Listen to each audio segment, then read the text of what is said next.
Morning Scramble, glad to have you here. Glad to have Rob Hill in Emergency Management. Good morning. Good to see you. Good to see you. You're getting memes and stuff sent to you, it looks like. So everybody's creative now. Yeah. Some people have lots of time. It was pretty good. That meme was a reference back to Saturday Night Live, and it said, "For the love of God, do all the road construction now."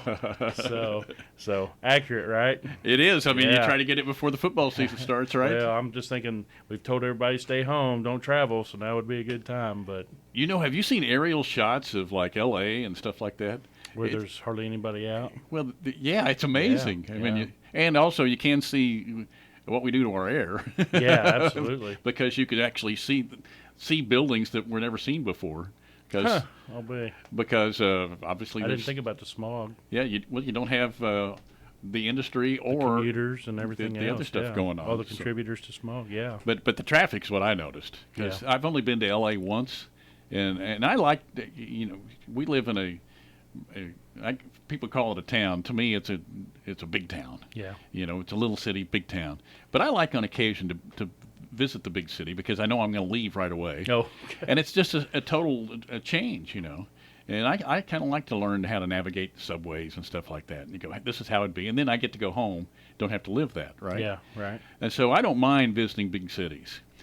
But LA's the one city when I went there I thought I'd never want to come back. There are just too many people on that road. I mean, it's, you know, it's a 2-hour commute everywhere. Oh wow. And so, I mean, if you go on the 101 or whatever, LA Highway and all that stuff on the West Coast, it's just wall-to-wall people. Yeah. So I'd rather be on mass transportation, I think, than sitting in a parking lot for 3 hours or on a road for 3 Yeah, hours. There's just absolutely. too many people. Absolutely. Got places to go. That's things where to I'm do. thankful to be from here. Yeah, absolutely. It's like, you know, some days I'm frustrated when it takes me 8 minutes to get to work. Yeah. Yeah. Well, it took a little longer than that the other day. But Right. but that didn't happen very often. Exactly. That happens all the time out there. Exactly. So anyway, I'm thankful for our Stillwater size. Yeah, absolutely. It's perfect. Absolutely. And on that topic, make sure you fill out the census. So You know what? That's one thing that's really getting overlooked right now, and that's one thing that is the most important for us. Obviously, we're wanting to get very accurate numbers, and I know it's been said and preached to death. But you know, the kids that are normally here at this time to fill out the census, they're not here right now. yeah. And those are the ones that we need to capture the most. Now, we heard that there were some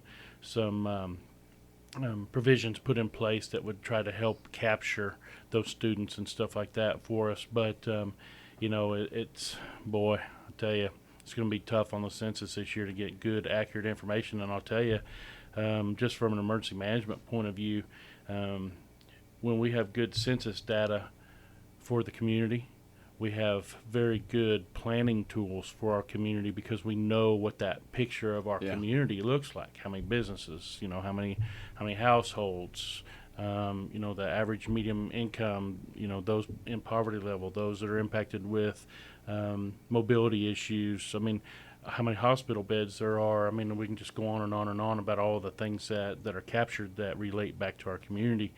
And it is just so important to be able to fill out that census. I mean, I know people say money, right? It helps us bring money and grants and dollars into our community, and absolutely it does. But also at the same time, it helps us in the planning side of things in the emergency management world have a good idea of what resources are available and when are we overwhelmed when an event happens. Yeah, and you can still fill that out online. Absolutely. And I didn't know you didn't have, and it took me, you know, I'm not the most computer savvy guy in the world necessarily, but it took me probably 6 minutes, 6, 7 That's minutes. what I was going to say, 5 or 6 minutes. Yeah, something like that. And apparently you don't even have to, you know, when I got my card, Yep. and it had the code on there, you type in the code, it comes on, and it's cool because your address then pops in, and you go, wow, I did it right. Yeah. Usually when I fill out a password or something, I get the red box every time. Yeah. And all the things that I did wrong. Right. That can be frustrating. And some people don't mind that. It drives me crazy because I did something wrong. Yeah. Okay, that was in cap. That wasn't. This one, you type in the number, the code, Yeah. however many digits, and your address pops up, which means you know you're in the right place. And Yeah. it took probably 6-7 minutes. And even if you don't have that and you go and you fill out the census, I mean, it's easy. That's what Will said yesterday. Yeah, all you have to do is, you talking about Mayor Joyce? Yeah. Yeah, all you have to do is just fill in and populate your address, right? Yeah, that you don't. If you don't, for some reason, if you're a student and you were out of town, I know they're probably not the ones listening now, but you don't have to have that code. Yeah. So anyway, and it says I think fill it by April 1st or whatever, but you can still do that. But we encourage everybody, right? Most people are at home right now, and please, please, please just take the time to fill that out. There you go. Makes a difference. It's absolutely. I can't tell you how important it is on so many different levels that we have that accurate information. Yeah. A lot of people think, oh, it's the government tracking us. No, it's your community knowing what the community has, knowing what we can do, what we can do in the future, what grants are available to us, what funding mechanisms are available to us, and stuff like that. So that's why it's important. Yeah, I figure they can buy that information anyway, right? Or somebody can. I mean, there's stuff where other companies can't. So that did some fun. We're being watched all the time. Yeah. I just assume if I'm out on the sidewalk out here, I'm on camera somewhere, right? Oh, you have to anymore. We've just come to accept that. So Yeah. as long as you behave and everything, nothing to worry about, right? Absolutely. So what else is on your plate? Well, we've got a lot going on. We're still in the response mode for COVID-19. We're still working with our partners at the health department. We're still working with the medical center very closely, working with city staff. We are monitoring and watching, obviously, every single day the increase in numbers of COVID patients. We're watching the deaths, the hospitalizations. We're working locally to plan for what we believe in 2 weeks or a week and a half. We'll start to see a really high increase in numbers. Now, somebody asked the other day why. And the best answer that I have, and it's not a great answer, but the best answer is if you watch what's happened on the East Coast and in New York, we're usually 2 weeks behind. Right, so they had a very high spike in their numbers in patients and deaths, and you could tell it in Mayor Cuomo's. You could see it in his reaction and the passion in his voice about how desperate things were, and. Did I say that right? Well, he's governor. Governor, I'm Yeah. sorry. I knew as soon as I said Yeah. Governor. I probably Cuomo, looked at so- you funny, but I No, thought, no. I know. When I said that, I thought I said wrong. Governor Cuomo. I apologize. But anyway, so we're about 2 weeks behind. The way things work like that, we're really starting to see an uptick to the states to the east of us, Yep. and so we know that we're going to be impacted by the same thing. Why? I can't tell you, but so we're planning for that, and we really feel that in a week and a half to 2 weeks from now, we're going to see an uptick. It's going to last a couple of weeks, and then we're going to start to see a downturn in the numbers.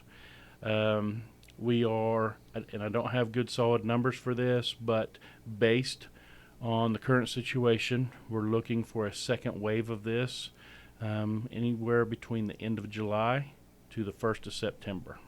Right, so again, that affects us for school. That affects us for sports. We've already seen some stuff in the news about sports, and stuff, and frustrations, and people are tired of being indoors, and we get that, right? But now is the time that we need to focus the most and do what's right. But so we're planning on those. We're working with the teams. Just to bring some gravity to this, I'm working with my local partners. We're even planning for mortuary teams, right? What happens if we have a large number of deaths that impact our community, right? So, again, you have to remember, in the world that I live in, the world that I work in, we plan for the worst and always hope for the best, right? So we're working on that. I will say this, I don't want to end on a negative note, but we do have ways through Unicast to monitor how much people move in our community. I wish I had it up on my phone. I don't. You mean how mobile we are in the course of the day? How mobile we are. So yeah. Okay. So when somebody takes their phone, whether they've got Wi-Fi turned on, Bluetooth, or whether it's just being tracked by their LTE, the cell phone companies provide all that data of movement. And I have seen those global charts. yes, right. So they can tell based on where you departed from and where you arrived if it is considered to be essential movement or non-essential movement. So when we look at the United States, I don't remember the grades, and I'll go back and next time I come on with you, I will have that information. I promise you. But the United States as a whole didn't score that well, right? We didn't. So it's based on a school grade A through F, and Oklahoma as a whole, I believe we scored like a D. Did we? Okay. Yeah, we're pretty, but we have a lot of remote sites, a lot of rural areas that aren't doing very good. Right. But Payne County, I'm pleased to say, scored a B. Yeah.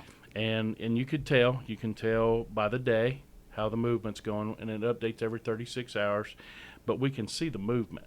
We can see every time an event takes place what the reaction from the community is, right? Do they listen, or is there an uptick in movement? Is there a downturn in movement? Whatever it is. And we're starting to watch those very closely. And those can help us decide maybe our next steps in moving forward. I know Mayor Joyce said yesterday, we don't have a whole lot of steps left, but there are some steps that can be implemented moving forward. But as a whole, we're doing very good as a county. Now, I don't have it just for Stillwater, but when you look, that's what Chief McNichol also told me was with the per capita and stuff. Yeah, absolutely. We should be proud, and we just need to keep it up. Everybody is doing a very good job, and we know that people are quarantine fatigued. We know that they're tired of being, locked indoors and stuff, and we still encourage people to exercise and to walk. We just need them to physical distance. We just need them to not be around in groups, right? We know that people still have to go to the doctor. They still need to go to the grocery store. We understand that, but we just encourage people. One of the things that we're seeing that is still very concerning to us is very large groups of, whether they're family or friends or what. We'll still see 10 people walk out of a local business, and they've got one item in a bag, and they went for a social release, if you will. And we really need to crack down on that, because not only did they potentially endanger everybody in that group to expose one person in that group to expose the rest of them, but maybe one of them went in and could expose others in the store. So now you talk to the other emergency management directors, because you have a big state title. You're the president of the association. Yeah. It seems like, I don't know where they are in the state right now, but Lawton was very aggressive. They're very aggressive, yes. And they were talking about, I thought of them when you mentioned the stores. He said, we don't want you out just wandering around Lowe's and Walmart. Yeah. And basically, if you have your stuff, go and get it. But this casual shopping has to stop. So one of the things that the big box stores have done for us, and I know Walmart gets picked on a lot, and Lowe's gets picked on a lot. They're the biggest ones. Yeah, they're the biggest ones we have here, right? But big box stores all across the U.S. are really taking a good stance, and they are starting to screen people when they come in groups, if they're all together, and kind of starting to say, hey, can one person just come in and do the shopping for this group, and while the rest of the group waits in the car or something, right? Right. Just to protect the people that are there, and to protect the employees of the store, right? Because there's no sense. So, and we had a call. I think Mayor Joyce talked about this, where he got a question about, well, my significant other and I, if we go, we can go twice as fast. We can get in, we can split up. And so, those are decisions that you have to make on your own. What is best for you? What is best for the community, right? So we want people to exercise those good judgment calls. These things do come up, and people make valid points with certain things. That may or may not be. But the one of, don't hoard, because, people do. Mm-hmm. But then on the other hand, I saw, and this has been a couple of weeks. It's all running together. But they were probably in their 80s, an elderly couple, and they had two big baskets, and it looked like they were. But they probably won't be back for a month. They won't, right? And so they were doing the right thing. So it's hard to judge people based on what you see, and we need to be very careful about that, because you're right. They may be collecting the groceries that they need for the next month and a half. Right. And you won't see them again. So they're not necessarily hoarding; they're just stocking up. and there's a difference. You know, and if I could, Go ahead. and there were two people behind me because I just remember the visual, you know. But they had at least two people, young men, walk up and ask if they needed help. Oh, very Afterwards. nice. Isn't that nice? Yeah, very nice. And yeah. you know, people who are probably guys who are between 18 and 25 or something who are doing the right thing. Yeah. And so you're seeing a lot of that. It seems like. So one last thing, and I know we need to get Jesse on, but one last thing was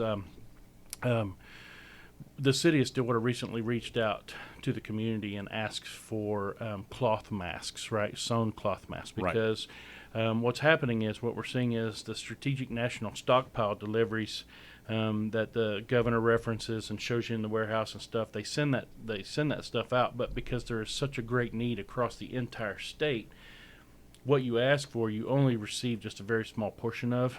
And we were running out of the procedural masks that protect all the employees that are working in electric and working on water and public works and those core services that we provide, right? Because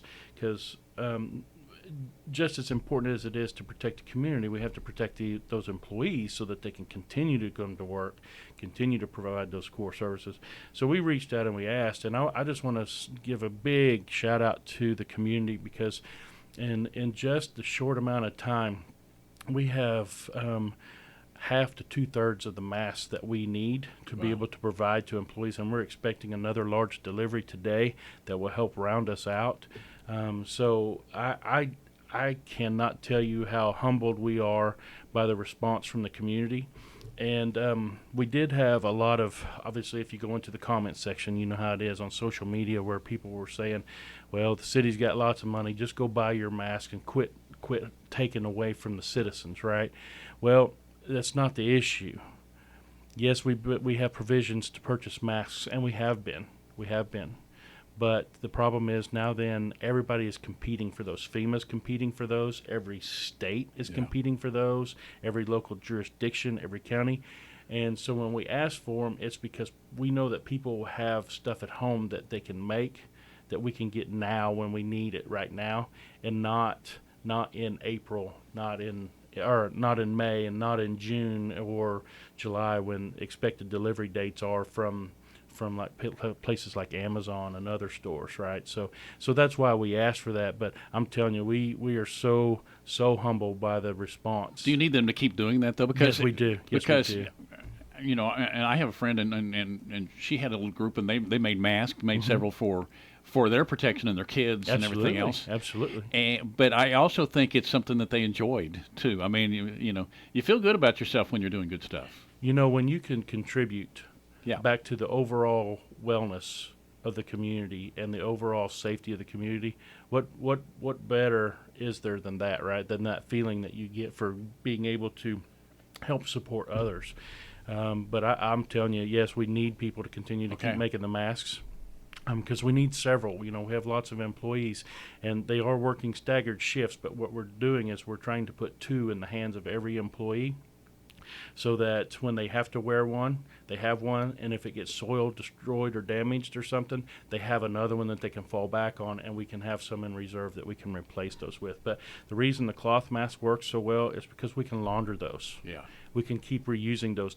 They're so much more sturdy than those disposable masks that we've distributed. So, but I just have to give a huge shout out. And it's not only the city of Stillwater. We have people contacting us there's a lady from Hugo contacted us, said, I will make as many as I can make and bring to you, right? So they are all over answering the calls for those requests. Awesome. And it is awesome. And I got to tell you, it really brings this big world down to a very small size, and it is.